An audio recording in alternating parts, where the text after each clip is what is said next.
hereby call to order the special meeting of the V&T Commission. Would you please rise for a pledge for the national anthem? Allegiance to the flag of the United States of America and to the republic for which it stands, one nation, under God, indivisible, with liberty and justice for all.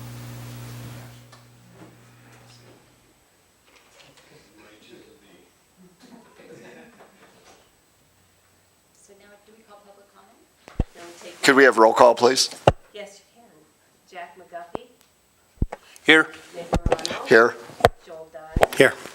Stan Jones. Denny Dotson. You have a quorum. At this time, I'd like to open the floor for public comment. Seeing none, we'll proceed on to what is listed on the agenda as item number 2. For possible action, approval of the ticketing service RFP subcommittee's recommendation for a contract with a ticketing service provider for a ticketing module and support services. Elaine, will you take us through it, please? Thank you, Nick. I will. So we issued an RFP on May 1st of this month. I spoke with Michael Smiley Rowe, and we went over the details of what was required for this RFP, being that it was a service rather than or it was more or less a product, online product, where the RFP would be dispersed to entities that could provide this service, and most of those were online. So I did the research and came up with 6 or 7 names for those people that could provide train ticketing services, and sent them the RFP. The RFP submission due date was May 8th, and then yesterday, the selection committee, which consisted of myself, Candy Duncan, James Salanoa. with CTA, and then Molly, is it Ellery, with Argentum Partners. And we met at the depot. We did receive 5 RFPs back that were completely completed, and we spent about 2.5 hours going through and reviewing those RFPs. What we provided to you today is a summation of the criteria, those that met criteria in the various categories. You'll see while we go through these that not all met certain criteria, but I do have the full packets of the RFPs here with me today, so if you have any questions, we can look up the answers, or again, both Candy and I can answer to the full RFPs. They were examined thoroughly yesterday. So once again, we had 5 submissions. We had Fair Harbor, Double Knot, Activity Tickets, Dynamic Ticket Solutions, and Whistle Tix. The criteria was based around trail rides experience, ticketing of trail rides, or train rides, rail events experience, that is Polar Express, being user-friendly. The module needed to be user-friendly not only by the customer but also by the ticketing staff. Mobile device capability, the ability to make changes and process refunds, the ability to print manifests, the ability to send confirmation emails to our customers after they've ordered tickets, 24/7 admin assistance, that is, and access. That was important because being that these are companies that are online, they may have different time zones than we do, and that became a problem in the past. To be able to collect customer data, the use of Google Analytics, the ability to train staff, credit card security, securing our customers' data was very important. And was it a good fit with VNT Railways, knowing where we are now as an operation? And then also we threw in and asked about their enhancements. Not that it was a criteria per se, but it was interesting to know the realm of services that each of these had. And lastly, it was the cost. The costs varied, and as we go through this, we'll explain a little bit more of what we can expect.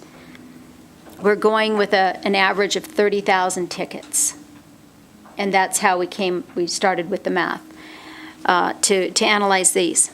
Fair Harbor. Fair Harbor was the first that we first reviewed. Train ride experience, they did have some train ride experience, but it was not their main focus. They were, in fact, one of the largest, and they had won several awards, but it was more or less for event ticketing or activity ticketing. It wasn't train ride specific. It was a full variety of different ticketing services, mainly attractions. Relevance experience, Fair Harbor had none. The rail companies that they did work with, they did no relevance, meaning no Polar Express experience whatsoever. Yes, they were user-friendly. Yes, mobile device capability. Yes, you could make changes, refunds, manifest, yes. Confirmation email, yes. 24/7 admin access, yes. Data, the ability to collect data, that we would actually have to provide them what we needed. We would have to help them set up the pages, and then they would customize Google Analytics, yes. They would train staff, yes. They had credit card security. They were okay as far as a service. Once again, they were a large ticketing service. Now, when we get down to the cost, it was 1.9%, and that's the credit card fee, your merchant fee, anytime you run a credit card. Theirs is 1.9. 1.9 seemed to be average. It's what we're paying now, or that's the fee we pay to the credit card companies, or credit card service company. They also wanted 30 cents per ticket, and then they wanted a 6% customer convenience fee for online purchases. That was huge. That was a lot of money to put on the backs of our customer, and we already price our tickets to a point that is reasonable, but not gouging the customer. This, I'm not sure. We weren't sure if this was going to be acceptable. So, but they were automatically pulled out of the selection based on the fact they had no relevant experience. So, Fair Harbor was out. Double Knot. Their only rail or train ride experience was with Northern Nevada Railroad. This is their first year with them. They have no Polar Express capability, and I did contact Mark Bassett to ask him if, knowing that they also do Polar Express, I wanted to know if they were using them for that accounting, knowing that his wife Joan also helps with the accounting services. And he said no. And in fact, it was not easy for them to work through the accounting system when it came to Polar Express. Does everybody know who Mark Bassett is? Do you, Nick? Oh, you might tell him who Mark Okay. Bassett. Mark Bassett is the president of the Northern Nevada Railroad in Ely, Nevada, and he's been there for several years. I'm not sure. Joel and I know him very well, and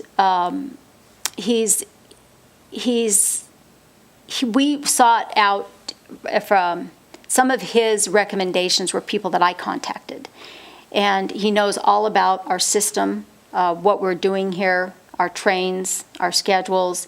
He's very knowledgeable about what we're doing. So he started out with a smaller ticketing service. He just went to Double Knot based on the fact that they do sell rail car stays. They made them into suites, and they sell merchandise online, and they have multiple trips, during the week and during the weekend. But again, because of the Polar Express, it was a natural for us to reach out to him and ask, especially where Double Knot had admitted in their RFP that they had no experience. And I didn't know how long they were with Ely's train, but it turns out it's just been the first year, but they have no, they were not using them for Polar Express. So that there is a disqualification. Was it user-friendly? Yes. Mobile device? Yes. Yes, it can make changes and do refunds. It can, but with a fee. The manifests actually go through a service provider, and so there's a service that they hire and pay for that can do our manifest reports. They do they do confirmation emails. It's a cloud-based admin system, so or admin access. That was a little concerning. They do collect data. They do not use Google Analytics, but they use something called Google Tag Manager. Yes, they will train the staff. Yes, credit card security. At this time, they are not a good fit for V&T Railway. They are new to train ticketing. And again, they do not have the experience with Polar Express. Their enhancements are the fact that they can bundle. We don't really have anything to bundle. So we're straight ticket sales. Their retainer was $650 a month plus $50 for the equipment. It was $4,500 for the training. It was $1 per ticket fee. If people, for online ticket sales, it was 30 cents in person for ticket sales. And they had the highest credit card percentage at 2.5%. Based on the fact they had no rail event experience, they were taken out of the selection. Activity tickets, V&T Rail, they do have train ride experience because they are our current provider. And they did develop their program specifically for us. They do have rail events experience. They're user-friendly. They are now mobile device capable. And they can make changes. They can do refunds. They do manifests. Confirmation emails, yes, with directions, depending on which direction you're coming from, to Eastgate. They offer 24/7 admin assistance. They collect data. They use Google Analytics. They do provide staff training. Yes, they also provide credit card security. And are they a good fit? We'd have to say yes, since they're our existing service. And they can provide customization. Their fee is $10,000 a year flat rate. There is no per ticket fee. There are no royalties. That's it. $10,000 flat rate yearly, and they are using our current credit card merchant service, which we are at 1.9%. So they are in the running. Dynamic ticket solution, yes, they had 35 trained customers. This dynamic ticket solutions was one that the Ely train had used prior to Double Knot. Yes, they have the rail events experience. We needed a little more information on their module. It seemed to be a bit archaic based on what they were describing in their RFP. They are mobile device capable. Yes, they can do refunds. Yes to manifests. Yes to confirmation emails. The 24/7 administration assistance, daytime only, unless it's mission critical. We would have to wait. And they're on a different time zone than we are. Can they collect data? Yes. They do not use Google Analytics. They have an alternative that they could suggest. Yes, they'll provide staff training. Yes, just credit card security. Yes, they would be a good fit. Enhancements, they provide what's called a white labeled page when you go to get tickets. so that we can self-brand. They also offer zip code reports, and they are built specifically for trains and train ticketing. Their fee is $1 per ticket or 1% of the annual ticket sales. That is, so if it's 1% of $1 million, we're at 10,000.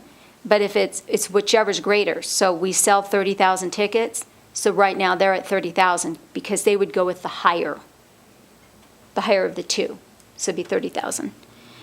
There is a $2 transfer fee if somebody wants to make changes to their ride. They also take 2% of our donations, so the donations page, they would do that for us, but they would take 2% of anything that people donated. And last year we had $10,000 in donations, so they do. That was the only one that took donation fee. There was a setup fee, and then 1.9 credit card fee, pretty standard. They are in the running. Whistle Ticks, yes, they do 60 trains. This is the most impressive high-end site we saw relating to train ticket sales.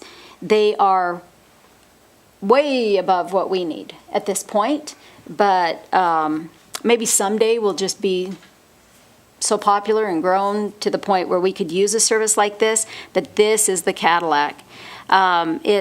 They have the experience for the Polar Express and Relevant. Yes, user-friendly, mobile device. Yes, you can make changes. Yes to manifests. Yes to confirmations. Yes to 24/7 access. Yes, they can collect data. Yes, they use Google Analytics. Yes, they have staff training. I had to put unknown for credit card security because they did not answer that question. They didn't get into credit card at all, any discussion. Is it a good fit? Not now. It's too high-end. Rail Events they have a royalty report at the click of a button. That's how experienced and embedded they are to train events.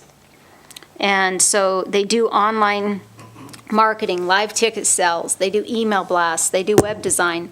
You can print at home tickets, but all for an extra cost. They're pricey. It's $1 ticket fee plus a 5% ticket, 5% of the ticket price. It's it's a dime or 10 cents per ticket if they buy it on site, and there is a 1% of the ticket cost.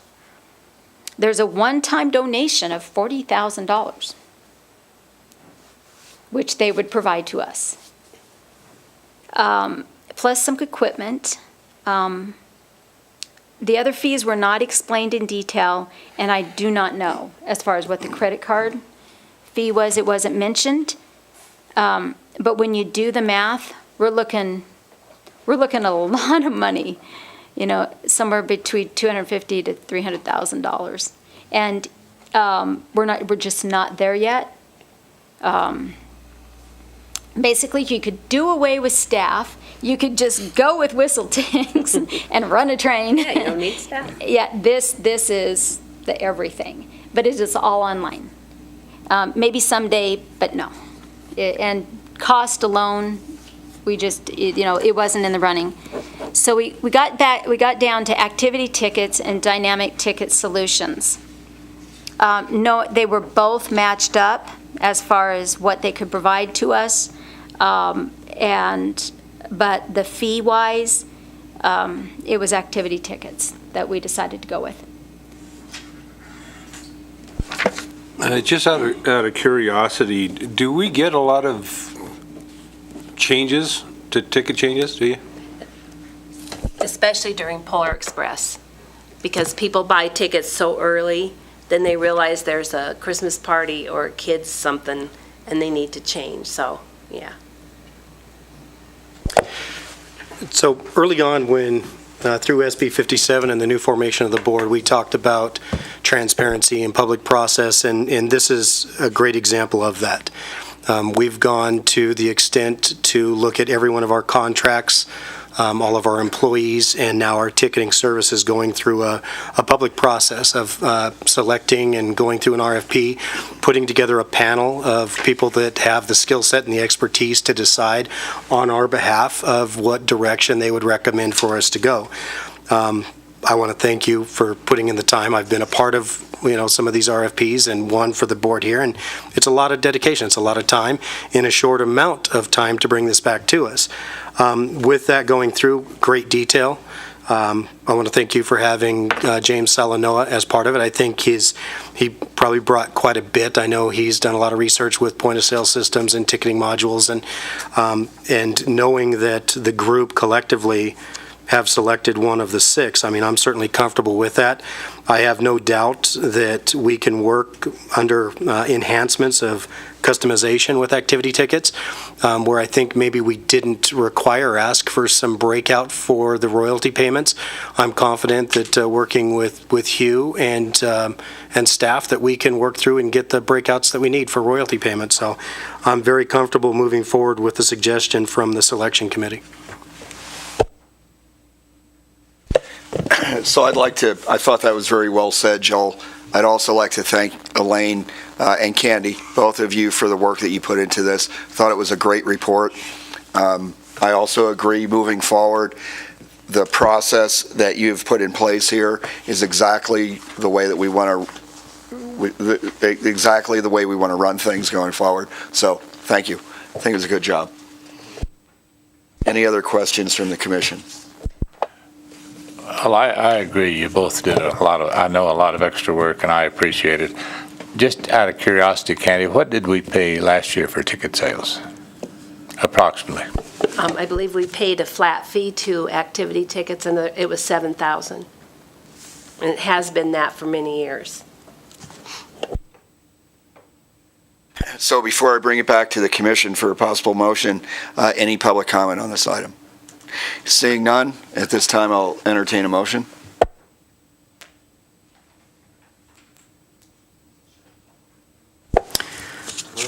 I make a motion to accept the selected contractor for ticketing services for the V&T provider as activity tickets. So we have a motion. Do I have a second? I'll second that motion. We have a motion and a second. Any additional discussion by the commission on the motion?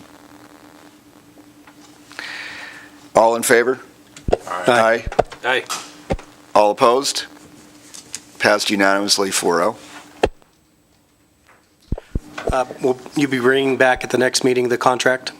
Yes, thank you for Perfect. that. And Chairman, I would also like to add that the RFP was for a 2-year contract and then 2-year renewals. So it mimicked the marketing agency's time period. Okay, thank you for that clarification. Question, I think it was brought up during the emails that they would give us a report on ticket sales, or is that a different thing? Yes, I believe, didn't he ask for, Chairman Dotson asked for monthly reports, and we can do that. This early, and with this, our new system, getting caught up to figure out the numbers, we can do comparisons and bring those forward, starting with the Mother's Day train. On some of those reports, maybe if we could work together and with Smith & Jones, maybe breaking out some of the fees. I think that in the past that some of the reporting, although accurate, was certainly listed within one column.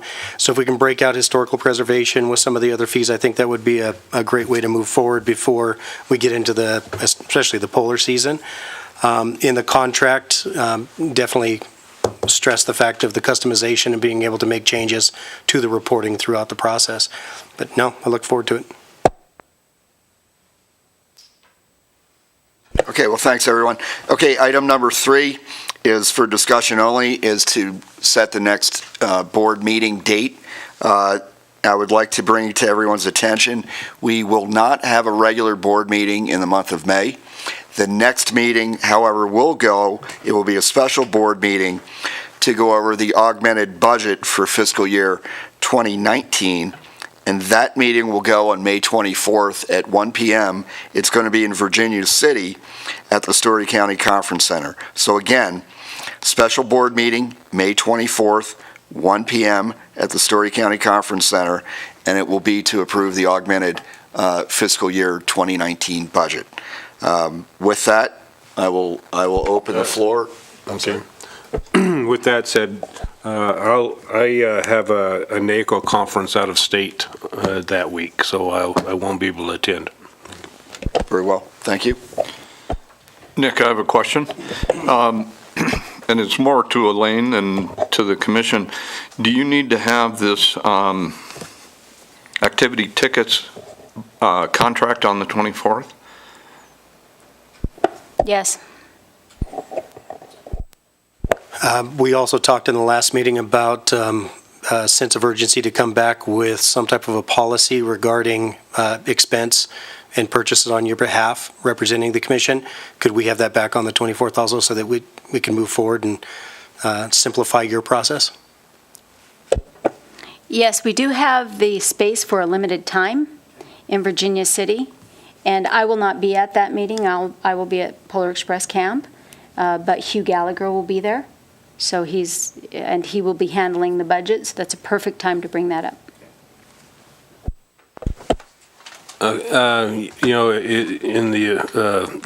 If we don't have a quorum, you can call me and we can do a telecon kind of thing too. Okay. I'll be there. You'll be. I think we'll have a minimum of 3, and I'm pretty sure Denny's going to be at that one as well. Yeah. So I think we'll be okay. So what I'd like to modify the remarks I made about agenda item number 3 to include the both from council as well as from Commissioner Dunn, your comments as well. At this time, I'd like to open it up, agenda item number 4, to other commissioner comments. Any commissioner comments? Well, I showed up out there to help clean up the depot, and I took my quad and little quad trailer, and I think I made about 6 loads, and I cleaned up that little campsite that was out there under that tree, and then while we were out there, we just found trash everywhere. We probably hauled out 8 tires and rims and everything. So the place is looking pretty clean now. It's a good job with Candy and Elaine there and running the show. Thanks. Thank you. Any other comments? Well, I appreciate the fact that our ticket sales are really seem to be taking off. And what is your last count on ticket sales? As of 9 o'clock this morning, I haven't had a chance to look since then, but for Saturday of Mother's Day weekend, we've sold 111 out of 210, so half of them. And for Sunday, we've sold 186 out of 210. So I anticipate that by the time Sunday gets here, that one will be sold out. And then total ticket sales is 755 round-trip tickets have been sold over the entire season, excluding Polar Express, for total revenue of $35,868.01. Is that being advertised all over, or I don't know what the deal is? Here. She can give us a... Come on. Why don't we open it up for public comment too at this time?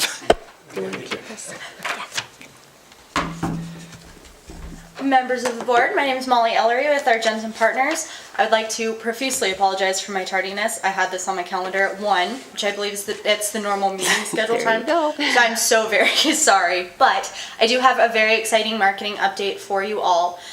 So to kick off with the efforts that we've done for Mother's Day, I'll just briefly run through this so that you gentlemen are aware of where we're at and what we've done. So we've had 2 segments on Fox 11 and KRNV. Elaine came with us to the studio for a morning live segment, and we also have one scheduled for tomorrow morning as well up in Virginia City. We will have had 2 segments on KTVN. One is listing us as the main event on things to do for the weekend. The other was filmed this morning with Candy's help, and will be going live tomorrow morning at 4:30. I will be at the depot bright and early for that as well. Colo is going to be running what's called a reader, so the anchors will be promoting the event during their, I believe it's their 5 o'clock segment tomorrow night, so we do have that. Nevada Appeal ran an article back on April 26th and is including us in their roundup of Mother's Day events. Reno Gazette-Journal included us in a Mother's Day roundup, which ran on May 8th. A KKOH interview was done on April 26th, and that has been running this week on various times to hit various demographics. And Elaine was very helpful in providing us with some advertising in the Comstock Chronicle, which reaches, as you know, Virginia City, Story County areas, as well as into Dayton. So we've really hit a mass demographic in terms of our marketing. We're very excited. We've been getting phone calls from people as well to start doing full segment packages on the VNT, which I will get to in just a moment. We also wanted to update you all on our June 2nd VIP event. So as you know, we're really looking to invite leaders in the travel and tourism industry as well as our state leaders as well. So the invite has been finalized. It's sitting with Elaine in her inbox for final approval, and it will be going out this week. On that, we have sent out a preliminary invitation just to make sure that this is getting on people's calendars. So NCOT has sent it to their entire board, and they've guaranteed us there will be representatives, as has RSCVA. The governor, unfortunately, will not be able to attend. He is at a commencement event in Vegas that same day, but that office is working on sending representatives, and we are still working on firming it down with the lieutenant governor. And we've also sent the invite to the entire legislative body. And once we have the finalized invite, it'll be going out to all the travel and tourism boards. Commissioner Dunn, I will be reaching out to you to help get some of those emails as well. Commissioner Dotson has been very helpful in getting some of those contact emails. And it will be going to all of you gentlemen because you know better than any of us who it should be going to, as well as to Elaine and Candy, to make sure that we are reaching every stakeholder that could possibly have an interest as well as provide monies and efforts to our railway. Other initiatives that we're working on, we'll have a marketing plan for the entire 18-19 season for review by the end of next week, so probably earlier the following week. We are working on a social campaign to help promote the train that we are hoping to launch in accordance with the team on June 1st. We're also working on a rebranding campaign so that people really know the asset that we have here and what's going on. And then finally, as I mentioned, we have stations that want to set up full package interviews with us to promote the entire 18-19 train. So one of those individuals from Channel 2 who's helping us promote Mother's Day will be out on June 3rd. And he said he's going to take his weekend, ride the entire train, and it's going to be a full story segment. KKOH's Daniela Sonino is also going to be coming out either this weekend or for our opening event because she wants to do a full package on this as well. So we're working on securing that, and then as we get more of our event trains rolling, we'll have that coverage as well. So again, I'm so sorry I was tardy, but had a really exciting report to provide all of you. Great, thank you. Any questions or comments from the commission? I'm going to send you a contact information for a TV crew out of Salt Lake City. They're going to be coming through Highway 50 and returning on 80. They come as close as Fernley. Okay. They're covering Mark Bassett's Northern Nevada Railway as part of the tour into, obviously, Ely, Eureka, Austin, Fallon. So I think we might be able to get them to shoot over for a little bit and do an interview. So I'll send you some contact info. Definitely. Thank you Okay. very much. All right. Well, that's one of the best, I don't know what presentation, if you want to call it, that I've seen in a while. Updates. With this, yeah, I mean, you know, I like seeing the enthusiasm, and there's a lot of information. It looks like you're really working it, and I really appreciate that. I have a question. We started last year. We started selling the Polar Express tickets early. Are we doing that again?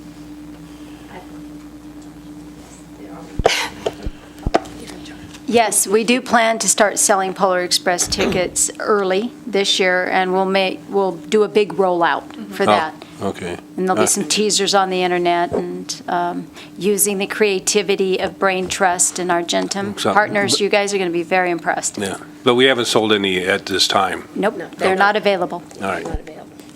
With that, we really wanted to wait until we had a ticketing entity in place so that we weren't trying to direct folks to multiple different sites or overwhelming candy for that matter. As, of course, as well as really get the Mother's Day train up and running, so that was our initial priority, and have an understanding of what the organization's all about. So now that we have all of that, we'll put together a full campaign for Polar Express. I'm also going to be going with Elaine to Polar Express Camp. So that'll give our entire team a really fantastic understanding of what that organization is about so that we can implement it properly. Great update. And thank you for being a part of the selection process for the ticketing. Of course, it I was a think pleasure. it's imperative that our marketing firm has a full understanding of the process of ticketing, so, great. Didn't you say the train has been underwritten already? The VIP train? Yes, thank you for reminding me about that. Comstock Mining has given us $5,700 to help pay for the June 2nd event, because that is a complimentary event, and we were going to use our own dollars for it to promote the train, but Comstock Mining has agreed to provide us with $5,700 for the steam engine. Wow, that is fantastic. Thanks for the update. Of course. Really happy with the whole team we have. Kind of exciting time. Yes, sir. Thank you. The former team too, Kenny. No slight intended. At this time, I would like to open it up for any other concluding public comment. Seeing none, we'll adjourn, and I will see all who will be there in Story County on May 24th.